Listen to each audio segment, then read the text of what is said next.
మీరు ఎంక్వైరీ చేయండి. ఒకసారి గంటా చక్రపాణి గారు ఉన్నారు, ఒకసారి ఆయనతో మాట్లాడదాం. చక్రపాణి గారు నమస్తే. నమస్తే అండి.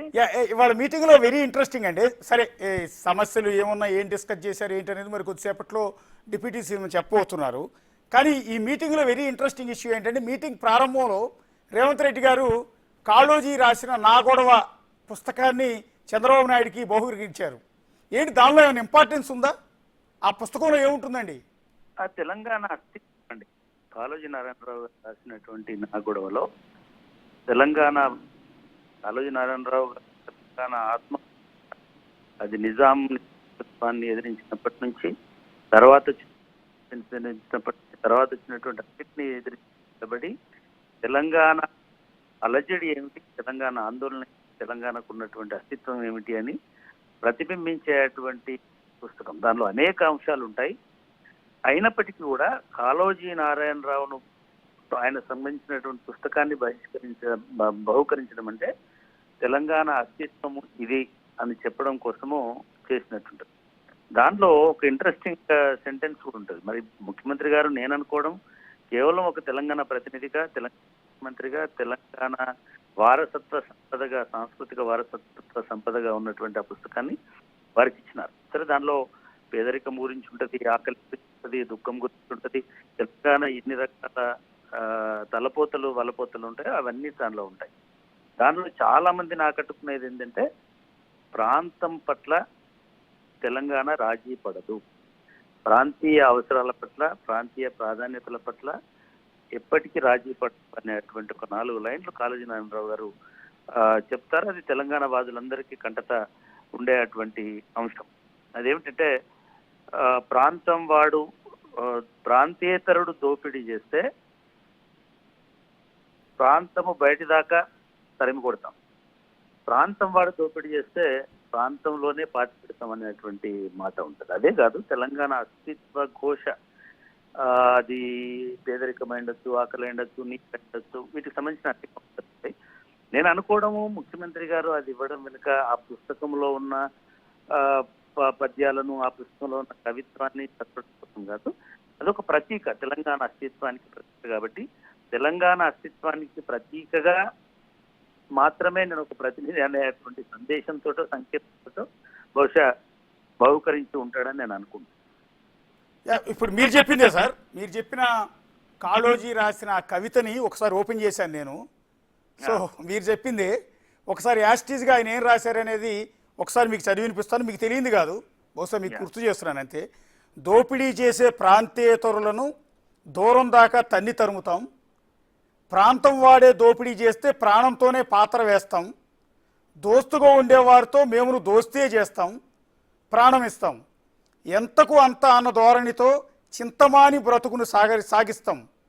తెలంగాణ ఇది తీరానికి దూరాన ఉన్నది, ముంచే యత్నం చేస్తే తీరం మునుగును తప్పక. ఇదండి ఇందాక మీరు చెప్పింది. ఇప్పుడు ఓపెన్ చేశాను మీరు చెప్తూ ఉంటే. ఎగ్జాక్ట్లీ. అంటే ఒకటి, మనకు ఉదయం నుంచి నిన్నటి నుంచి ఒక రకమైన హైప్ని ఈ సోషల్ మీడియా పేరుతో ఉన్నటువంటి వాళ్ళు చాలా పెంచేస్తారు. రెండవది, ఒక రకమైనటువంటి అనవసరమైన ప్రచారం చేసి, ఏదో చంద్రబాబు నాయుడు కొత్తగా ఇక్కడికి వస్తున్నట్టు, చంద్రబాబు నాయుడు ఇక్కడికి ఏదో దండెత్తి వస్తున్నట్టు కొంతమంది, కొన్ని రాజకీయ పార్టీలు అట్లాంటి ప్రచారం మీద చేసినాయి. ఇది అది కాదు, నేను రాజీ పడను అని చెప్పడం అనేది తెలంగాణకు ఉండేటువంటి ఒక ఆత్మగౌరవానికి ప్రతిబింబంగా బహుశా మీరు ఇందాక చదివిన మొత్తం ఇది పద్యం ఉండొచ్చు, నేను చెప్పిన చరణం ఉండొచ్చు, అది ఉంది. కానీ రేవంత్ రెడ్డి గారు అంటే ఇదంతా ప్రచారం తనకు కూడా తెలుసు, ఏం జరుగుతుందో తెలుసు. కాబట్టి నేను ఇవాళ పొద్దున ఉదయం 2-3 సందర్భాల్లో కూడా వేరే ఛానల్లో కూడా చెప్పింది ఒకటే, డెఫినెట్ గా ఈ తెలంగాణ ప్రతినిధిగానే రేవంత్ రెడ్డి గారు ఉంటారు.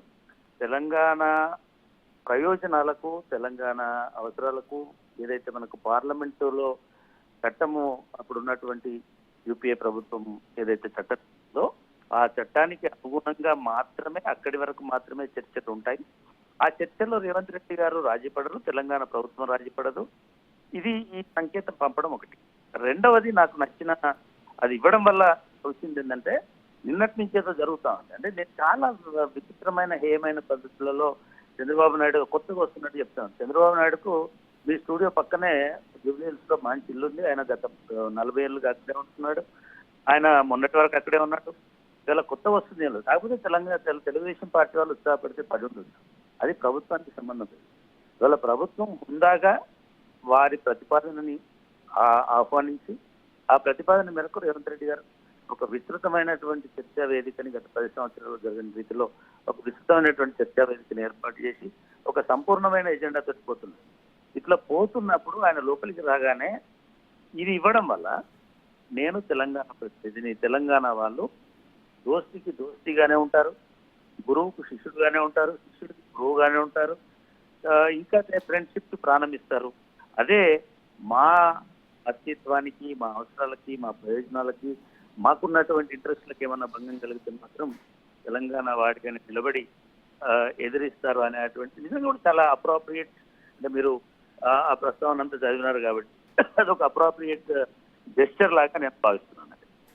ఎస్ సార్, టోటల్గా మీకు సరే లోపల నుంచి ఇన్పుట్స్ మీకు వచ్చి ఉండవు, బట్ మీరు ఇవాళ ఒక ట్వీట్ చేశారు. చంద్రబాబు నాయుడికి స్వాగతం పలుకుతూనే అనేక అంశాలు మీరు ప్రస్తావించారు ఆ ట్వీట్లో. అవును. సో తెలంగాణ ముఖ్యమంత్రి రేవంత్ రెడ్డికి సహకరించండి, తెలంగాణ అభివృద్ధికి కూడా మీరు దోహదం చేయండి అన్నట్టుగా ఏవైతే సమస్యలు ఉన్నాయో వాటన్నిటి గురించి మీరు ప్రస్తావించిన ఆ ట్వీట్ కూడా చూశానండి. సో మీరు అనుకుంటున్నట్టుగా, మీరు ఉదయం ట్వీట్ చేసినట్టుగా ఇవాళ సమావేశం కూడా అదే సానుకూల వాతావరణంలో జరిగి మీరు అనుకుంటున్నట్టు తెలంగాణకు అనుకూలంగా అటు ఆంధ్రప్రదేశ్కి ఇబ్బంది లేకుండా జరిగి ఉంటుందని అనుకుంటూ ఉన్నారా?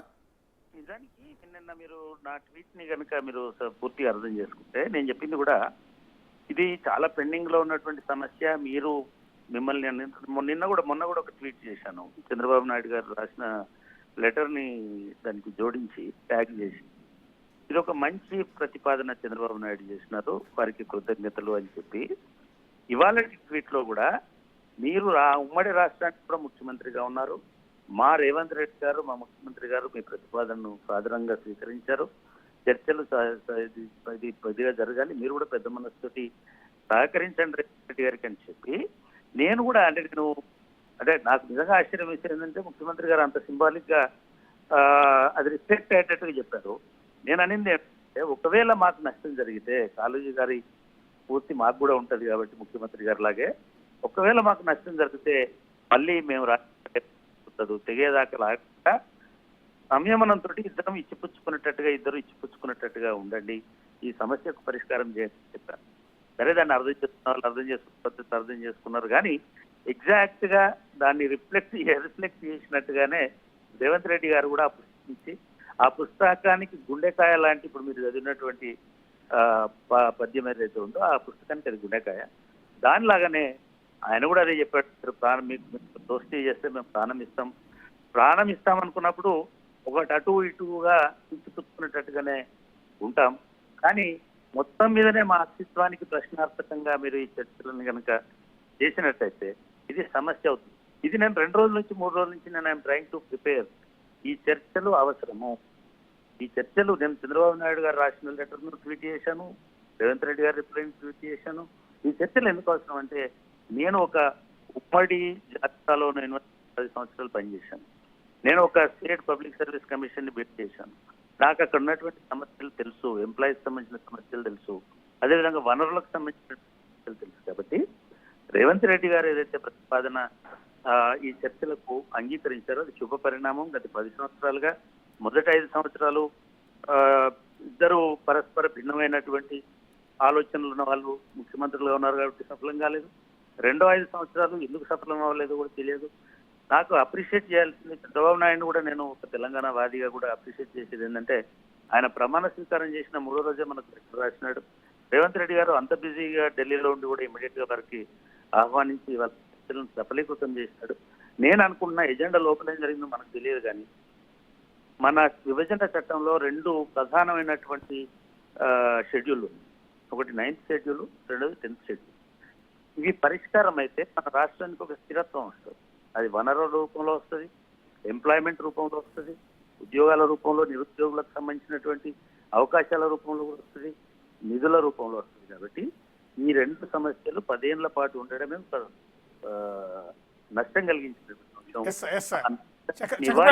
చక్రపాణి గారు ఒక చిన్న మిమ్మల్ని ఆపుతున్నాను, ఎందుకంటే డిప్యూటీ మంత్రులు ఏపీ తెలంగాణ